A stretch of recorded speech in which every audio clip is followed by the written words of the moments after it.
Okay. Um, just wanted to review a few things. Um, I was thinking recently that scientists are under enormous pressure to come up with a natural explanation for everything we see, the physical universe, because it's so obvious that there's a creator. The Bible says that they're without excuse because the creation is evident. In other words, the evidence of the creation is enough for you to know that there's a God, because if you learn about science, study science, you know that no physical thing can make itself. Energy can't make itself. Energy can't direct itself. No physical thing can uh, put together a coherent statement or programming or anything like that. So, right off the bat, there's a lot of evidence of God, and the unbelieving scientists, or what I say, the unknowing scientists, which is an oxymoron because scientists is knowing, but they're scientists who don't know. The scientists that don't know, are trying to make excuses or reasons why we see everything we do and not have a creator. They're trying to explain away a creator. In other words, all science was founded on, showing people that there's a cause and effect for everything. There's a reason for everything. Everything's ordered. Everything's directed. And it's from a creator, a lawgiver that makes laws and all this stuff. So it was creationists that came up with science. So all these wannabe scientists, they come along and say, well, we don't believe in God, when the founders of science did believe in God. So they're trying to explain away all this evidence of God. So there's enormous pressure on them because all the evidence is against them. And the thing about with myself and Lion Farm is that we both see the need to identify the genome, and because they are descended from the grandsons of Noah. See, they're doing a good job explaining. They're doing a good job explaining it without a need for a God. Well, they're trying. Well, they're not successfully anyway. They're trying to explain it without a God because, like I just said, energy can't make itself. Energy can't direct itself. We see energy going from order to disorder. It can't order itself, and it can't write instruction. We see instructions written in every living organism has viable programming with directed working mechanisms all over the place. And matter can't do that. No physical thing can do that. And that's why they're under great pressure to try to prove that there is a God. To try to prove, that there is no God. So these scientists that don't know the truth are trying to disprove the truth. There's lots of holes in their explanations that make no sense. It's like a big elephant in the room.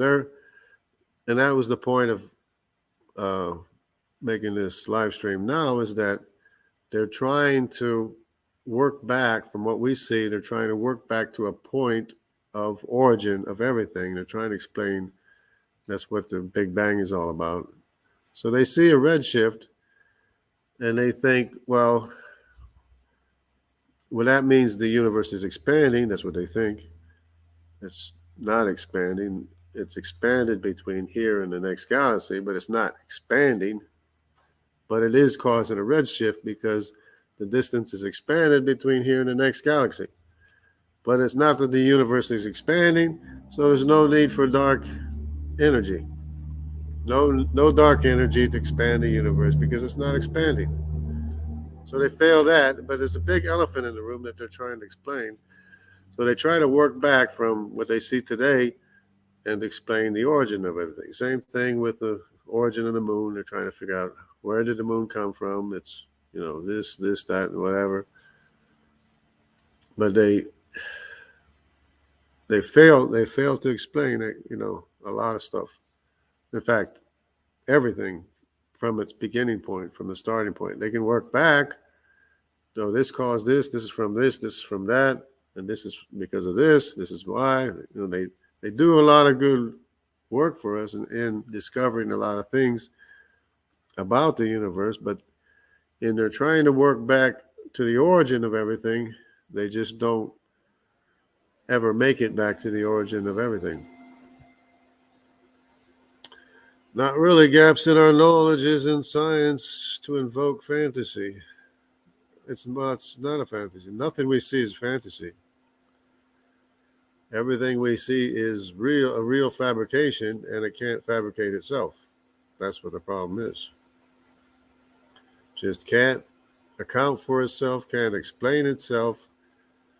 And you listen to them, you think maybe they have a point, but you have to be around, and I've been around a little while, but you have to really evaluate what they're talking, what they're saying. I said, wait a minute, they're not going back to the origin. They will never explain where energy came from for the Big Bang because they can't. And that's another thing is that the Big Bang, we have all this energy in one place. How did it get ordered? How did you get all that energy in this one place? And then if it expanded, which it didn't expand from a point, because if it did, that would be like an explosion, and what we see is not the result of an explosion, it's the result of a creation. But they have this idea where there's a hot, extremely hot plasma thing, and then it expanded to the size of the universe, which would have cooled down a lot. So that's why it needs to be very, very, very hot to begin with. But then in the cooling down, they say, well, then hydrogen could have formed. But then they have no way of coalescing hydrogen, because the atoms of hydrogen in the universe are something like 1 atom per 3 square meters or something like that.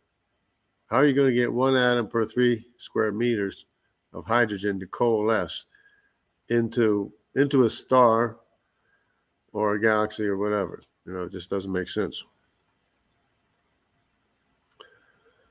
It's too much imagination, not enough science.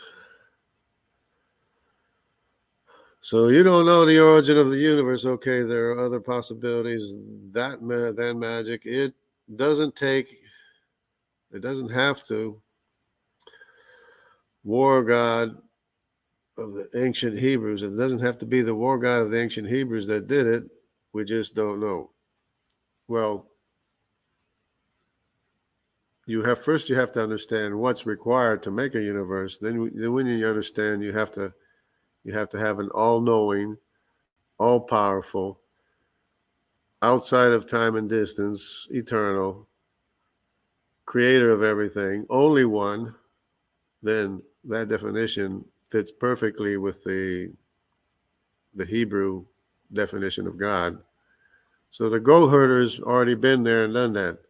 The goat herders arrived at the cause of the universe long before the scientists were able even to get close. No, it's no problem, Mayor Turner. No problem whatsoever. No problem at all. And it's not something we can't deal with anyway. But a while ago, I didn't know any of this stuff I'm talking about. But so I wouldn't have been able to give you the answers. But I'm confident now that I can answer virtually anything that anybody throws at us creationists, And of course, they're learning all the time about biology and everything. But I wanted to, before I get too deep in the woods, I wanted to review. Let me see if I can review one of the. Let me see. one of the things that we're talking about, I was talking with Lion Farm. Let me see. Yeah, the Table of Nations. Okay. Let me see. Okay. If I can remember what I want to talk about. Okay. So, yeah, I was discussing with Lion Farm, and we both agree that it's very important. It's very important to understand that each of these ancient civilizations is one of the grandsons of Noah. Okay, so here we go. Hopefully that's all in the thing. So we have Noah's 3 sons, and you have to start out with the oldest one, Japheth, Shem, and then Ham is the youngest one. It's very, very important to understand. So, let's see.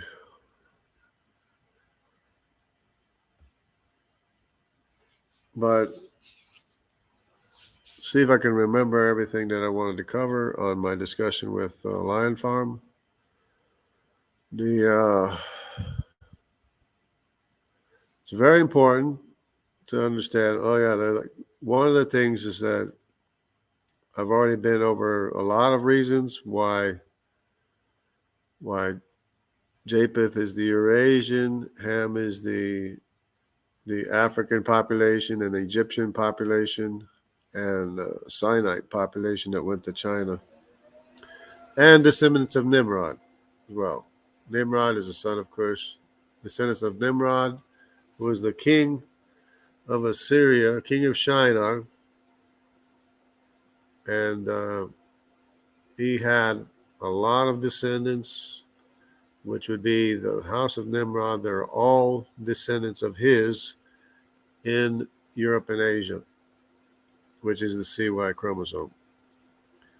Of course, Arpachshad has to be the I and J, because J1 is the Cohen model haplotype. Let me see, am I doing this right here? Yeah, I guess it's okay.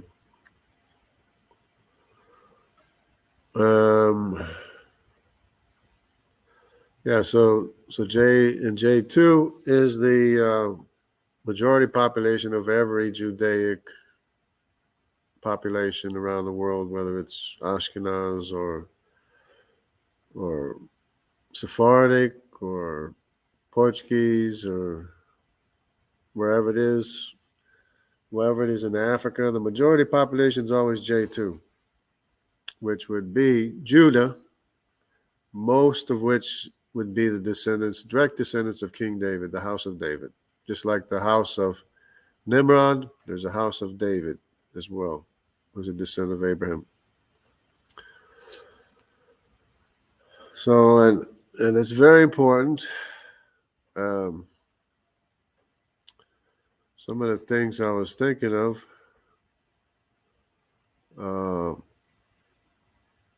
Yeah. So Ham has to be the youngest one. You can't root the tree with Ham. You have to root the tree with Japheth. And it's interesting, anyways, that the Neanderthal has more in common with Japheth than the Neanderthals have in common with either the Semitic population or the Hamitic populations. Now, Lion Farm brought up an interesting point where he's talking about the mitochondrial DNA, which he didn't mean the mitochondrial, he meant the autosomal DNA, which came from the mitochondrial line, the wife and daughters of Japheth. So he's saying the wife and daughters of Japheth had is what carried the Neanderthal DNA. That's why the Hamitic population doesn't have it. That's why the Semitic population doesn't have it. But there's a problem with that God worked out pretty good, which He always does. But there's there's a European population, which is the descendants of Gomer, Ashkenaz, Riphath, and Togarmah. Togarmah is more in India, but in Europe you have Ashkenaz and Riphath, the R1A and the R1B, which still have Neanderthal DNA, and their mitochondrial lineages are 95% Semitic. So, and they still have more Neanderthal DNA. Of course, not quite as much as the Asian populations, like not as much as Tubal, Meshech, and Magog have out in the East, because a lot of people are confused or can be confused by Magog being in the East, because Magog went north and then he went east, but he basically displaced a lot of the descendants of Sinim, because of course Sinim is a smaller population. Sinim, of course, being a descendant of Canaan, Sinite, the Sinite tribe. They are the Canaanites in Sinai, which later apparently are the ones that the DY chromosome that went all the way to China, all the way to Japan, all the way to the end of China, all the way to Japan, with a DY chromosome, because it's totally separate from the CY chromosome of Nimrod. They're both Hamitic, of course, but the Nimrod descendants, the CY chromosome, are a totally separate lineage from the Sinite population that are the Tibetans, Burmans, and Andamanese, and the Joman population, the Ainu population of the Japanese, which is up in the northern Japan. And they were basically pushed out to a great extent by the descendants of Magog, which is the OY chromosome. The OY chromosome, descendants of Magog, basically, became the majority population in the East. But the Bible refers to the land as Sinim, because they apparently they were the original ones there in China, so it refers to China as Sinim. Is what it seems to be, which makes a lot of sense. Somebody else suggested that to me, but it makes a lot of sense. But the main thing I wanted to point out was that Lion Farm's point that it was Japheth's wife and daughters that had the Neanderthal DNA. No, it wasn't, because Gomer isn't married to any of the descendants of the wife and daughters of Japheth, which are exclusively in the East. And 95% of Europe has the mitochondrial lineage of Shem, a Semitic mitochondrial lineage of the wife and daughters of Shem. Because for one thing, Madai, which is also in Europe, asked to marry one of the daughters of Shem, because Japheth, having many sons, apparently didn't have as many daughters. So it turns out Madai asked to marry one of Shem's daughters, because apparently he had less sons, but maybe he had more daughters. And so one of the daughters of Shem married Madai, and that's the reason why there's an Asiatic lineage of Semitic mitochondrial DNA in Asia, which is also in Europe, as the X and the I. and that makes up that together with the other lineage of the Semitic mitochondrial or lineage, which is UH and all those markers. That's all Semitic in Europe. But the Gomer still has Neanderthal DNA. They still have Neanderthal DNA. Ashkenaz, Ripfath make up the majority of the European population, and they still have a lot of mitochondria. I mean, a lot of autosomal DNA from Neanderthals, about half as much as the descendants of Magog, Tubal, and Meshach, or especially Magog and Tubal. And it turns out that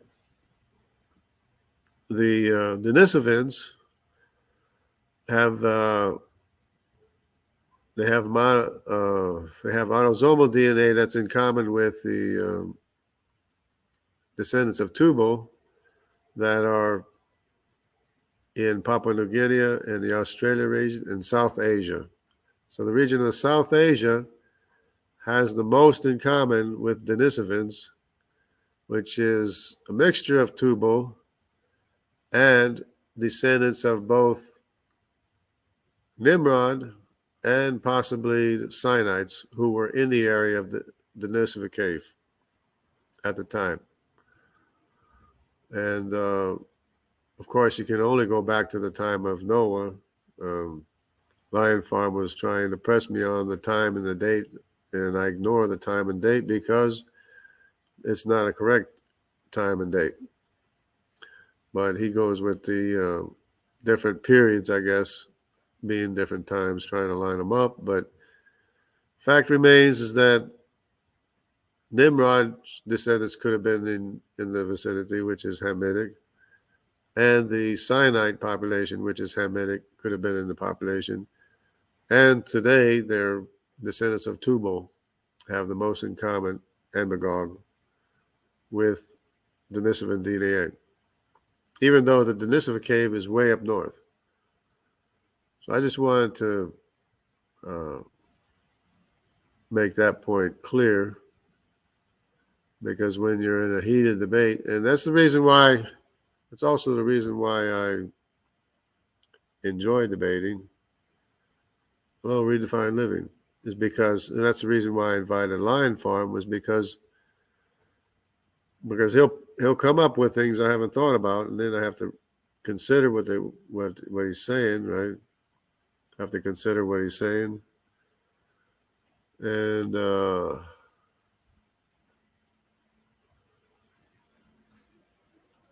let's see.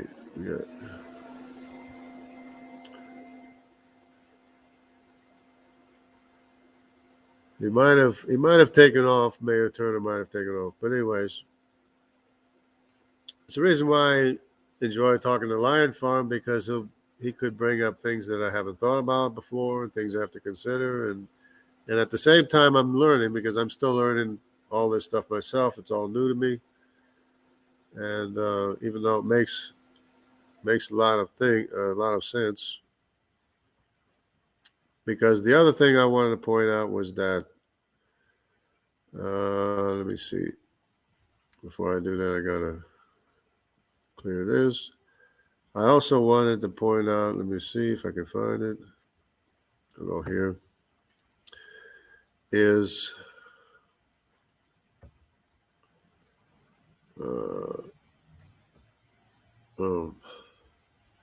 see if I can do this right. Yeah. The other thing I wanted to point out, if I can remember,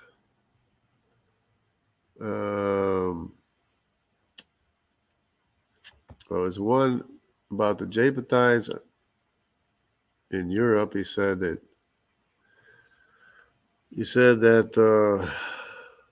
it was because of the maternal line, but Europeans have Semitic mitochondrial DNA anyways, and they still have Neanderthal DNA. So it had nothing to do with maternal lineage. It has everything to do with being a descendant of Japheth.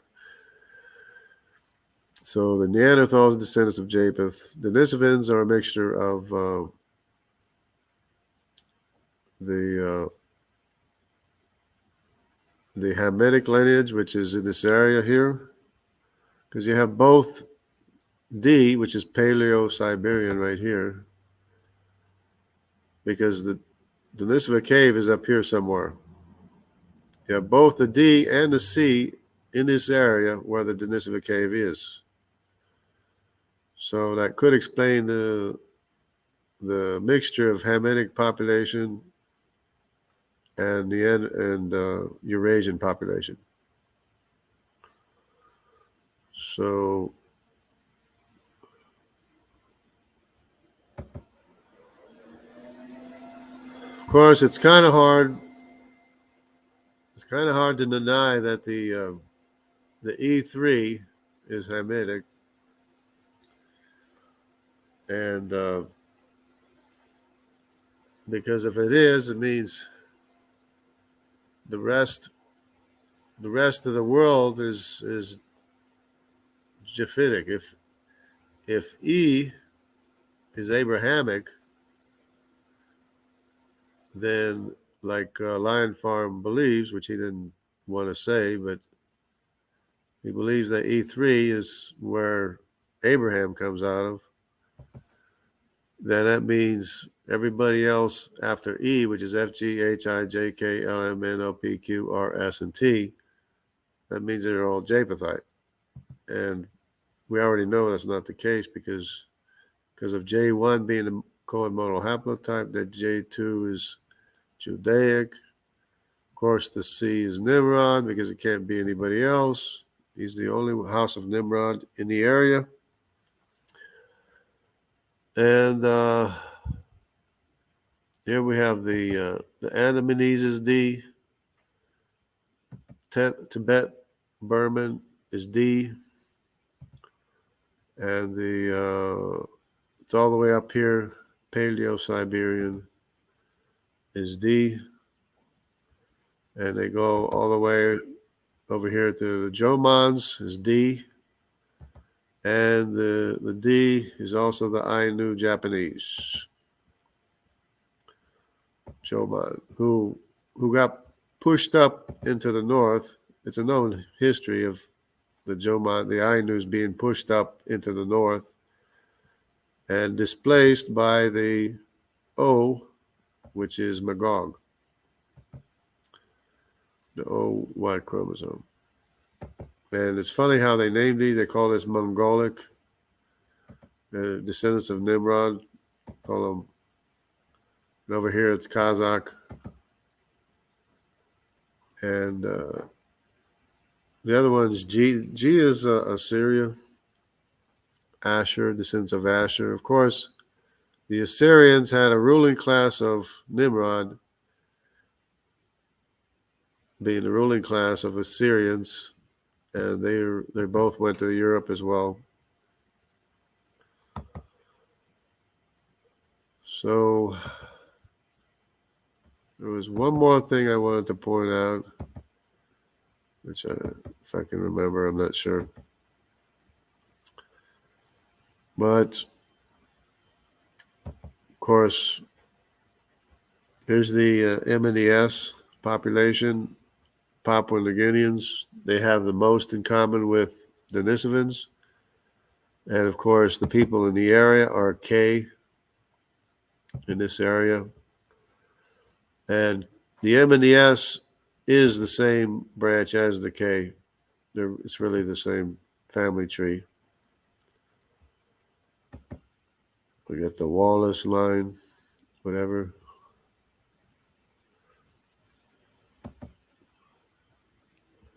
Anyway, here's the R2. R2 is probably Togarma. There we are. Oh yeah, that's what I wanted to point out, was that the way I arrived at at these haplogroups was different. It was a different approach. The first one being that there you have three major groups as defined right here as A, B, C, D, and E. And then you have this division or barrier of F, and then it goes into F, G, H, I, and J. Then you have this division or barrier of K, which they have to connect all these groups. So this is how they connect this group, which is the Semitic group, with the Hamitic group. They connect it by way of F, all right, F and C, but F to C. And they connect this group here, the Eurasian Japhethites, with the Semitic population. They connect it by way of K to IJ. And because they have to connect these two groups. But keeping in mind that this group here being Japhetic would be the oldest population. Of course, the Japhethites went north. In all the charts, I've been over this many times before. The Japhethites went north, and these are the populations in the north. There's the K, L, M, N, O, P, Q, R, S, and T. Tubal is the K, because it's confusing, because K is a single lineage, and K is also means referred to the entire group. So the whole thing is very confusing. It takes a while to figure it out and understand it. F also is two totally separate lineages, but it also refers to this entire group, but not this entire group only, but when they say F, it refers to K, L, M, N, O, P, Q, R, S, and T as well, which makes it even more confusing. But they have to tie them together. Oh, the other one is that the other point, I didn't even make the second point yet, but the way I went about it was trying to figure out who's who first. Who do we know for sure who is who? And we have this. Another key point was this. This is the area of the Elamites, ancient area of the Elamites. They're called Elamo-Dravidians. And over here, the Dravidians here are H. This is a Semitic Y haplogroup. This is from the Semitic group. So that wasn't hard to identify H as being the descendants of Elam, the Elamites. Of course, we already have the descendants of Arpachshad. So we also need the descendants of Assyria's G, Asher, and then the other ones in this area are Aram and Lud. Lud is the father of the Lydians in this area of Anatolia here. That's where Lydia was. And Aram is the father of the Arameans, which is also F, but it's a different F lineage. There's two separate F lineages, totally separate from each other. But anyways, so that wasn't too hard. Then I had to figure out who is who here. And it turns out the R1A turned out to be Ashkenaz, the son of Gomer, because Ashkenaz is the people of the land of where the Ashkenazi Jews named themselves after Ashkenaz.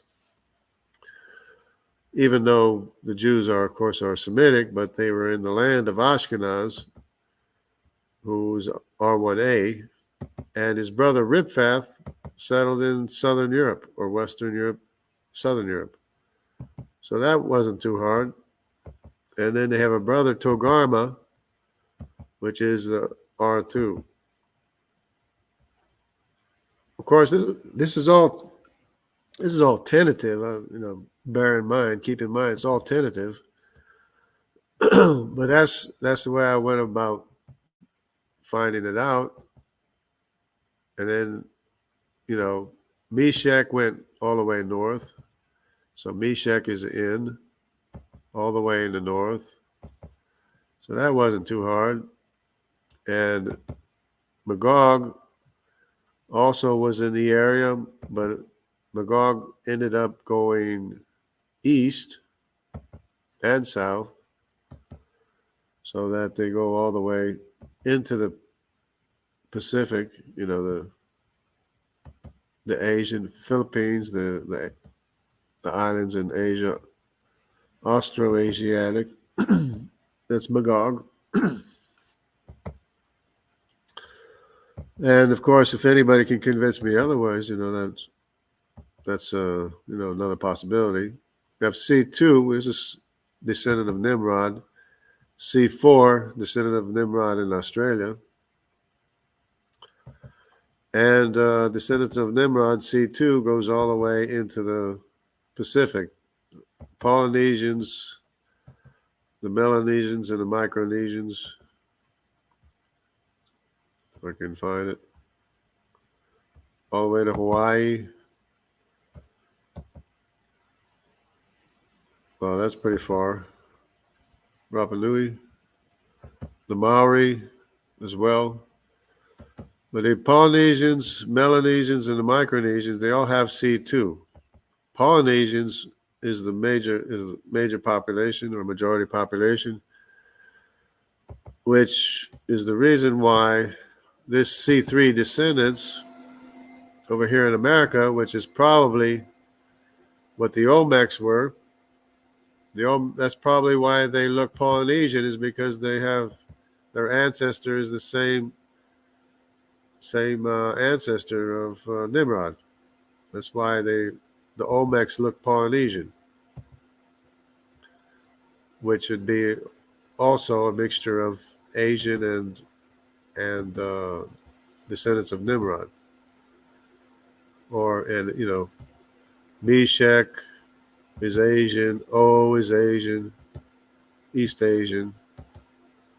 They're all, and of course Europeans are Eurasians too.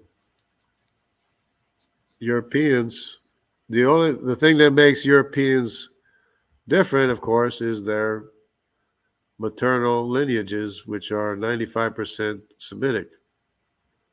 Even without the presence of I2 and I1 in Europe, because this is a later development of the Danites going into Europe, so that you can't blame the Danites for making Europe Semitic, Semitic mitochondrial DNA, because they already had Semitic lineages, both the Middle Eastern Semitic lineage and the Asian maternal lineage of Madai, which is Q in Europe. This Q in Europe, that's the area where Madai went in Europe, where he was in Europe, right? In this area, this whole area here. It's where Madai was in Europe. So everything just fits together like a glove, fits together perfectly. And of course, that means that this is Egyptian. This Egyptian is Mitzrayim. That means E3. Turns out E3 is a huge population. It's V12. It's V13 in Europe.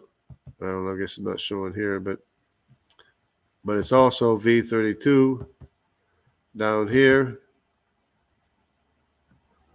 The V32. This is all descendants of Mitzrayim. The only Cushites remaining would be the A and the B. The A and the B are the direct descendants of Cush. Of course, these people are descendants of Cush too as well. It's just that the majority maternal paternal lineage or Y chromosome lineage is descendants of Mitzrayim, because Mitzrayim is the larger population. He had the most sons out of everybody. Put didn't have many sons. Canaan, most of his sons, Canaan's sons were, not around anymore, except with the exception of Sinim, who went to China, which would be right here. This is Sinai, right? So the Canaanite tribe of Sinai, or a Sinite tribe, went to Sinai. From here, they went around down here by way of the water all the way to the Andamanese Islands, and of course you have the D in these areas as well, C and D. Of course, you got the C is Nimrod, D would be the Sinites, and you got the Sinite tribes here, D going all the way up into China, which used to be called China because of the Sinite tribe of Sinim. So when the Bible says the Jews will come back from the land of Sinim, they're coming back from this land of Sinim, which became what today is China. And it turns out the majority population of the Uyghur population is the J2 Judaic lineage. The J2 Judaic lineage, that's the majority percentage of the Uyghur population, which happens to be in the area of the Silk Road where the merchants were on the Silk Road. So the Bible says that the Jews will come as far as the land of Sinim. That's what it's talking about right here, these Uyghur population areas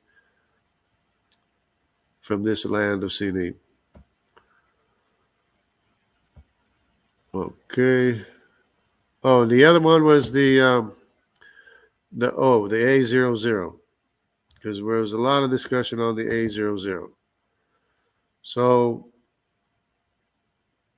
there's the A00, which is a known population of A.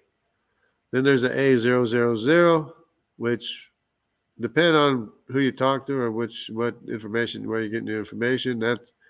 That would be Neanderthal, and then beyond that would be an A0000, which would be the Denisovans. The problem with that again is that if the Denisovans are the progenitor, and they were marrying back and forth anyways, the Neanderthals married modern humans, were buried with modern humans, and the same with Denisovans are modern humans anyways. So they're all modern humans. I mean, it's just that they thought of them as not being modern humans. But if this is the case, then why would the Eurasians be the ones to have the majority Neanderthal or autosomal DNA if they connected to A? So they don't connect to A, obviously. But what Lion Farm was trying to say was that this is a SNP. He's trying to say this is a SNP.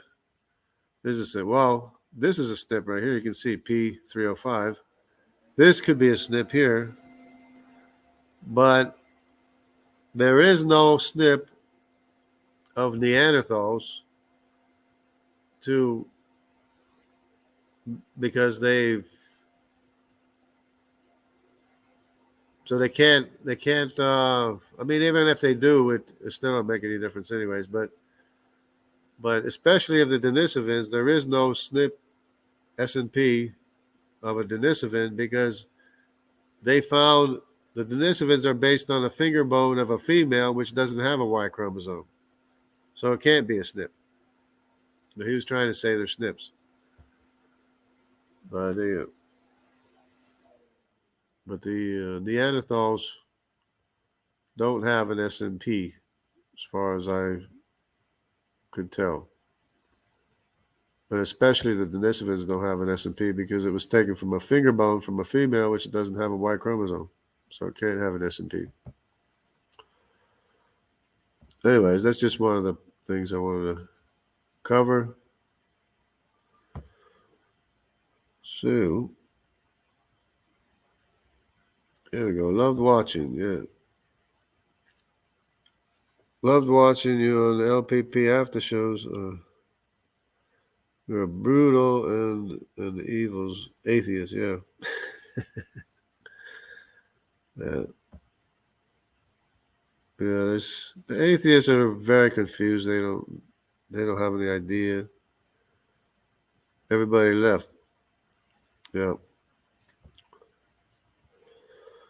Okay, well that's about it. I think I'm good to go. See, there's a lot to consider when following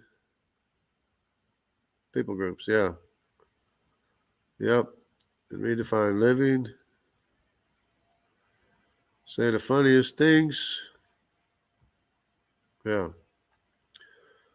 So that's about it. I just want to cover those things in the topics, and we have to understand the motivation behind the unbelieving scientists. The unbelieving scientists, they're under a lot of pressure to come up with an origin that excludes God, because of course they don't believe in God, and so they. If you want to know why they're so motivated, because they're under a lot of pressure because of all the evidence that confirms God, that proves God. It's obvious that there's a God, and they try to bring up God of the gaps and say, no, it's not God of the gaps, it's your magical matter of the gaps, because magical matter can't account for its own existence.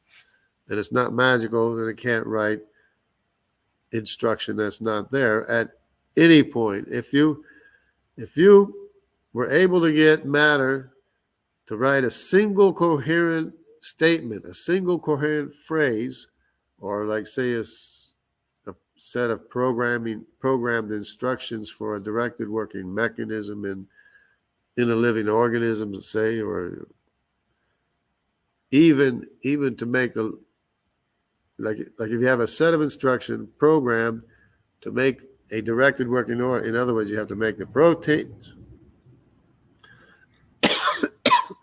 You have to make the proteins work in some form for it to do something. Say, a simple pump or whatever. You have the information, makes the proteins that make the pump. If you could get matter to do that, you would win $10 million. You would be $10 million, better. If you were able to get even a coherent statement, even if you could get matter to say water is wet, you could make it come up with a statement like that, you'd win $10 million. There's a prize out there waiting for you, in other words.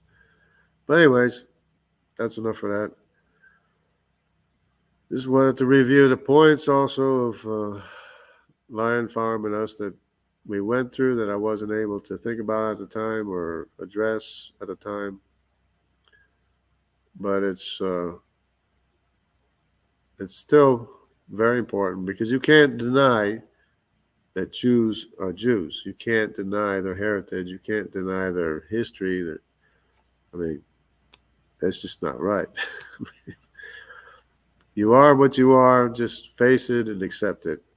Myself, I'm a descendant of the Danite tribe, who were the first ones to leave Israel, the first ones that wandered away, and there's nothing I can do about it. I can't change it. I am what I am, and that's all I am, as somebody said. So God bless you. Everybody take care. Good night.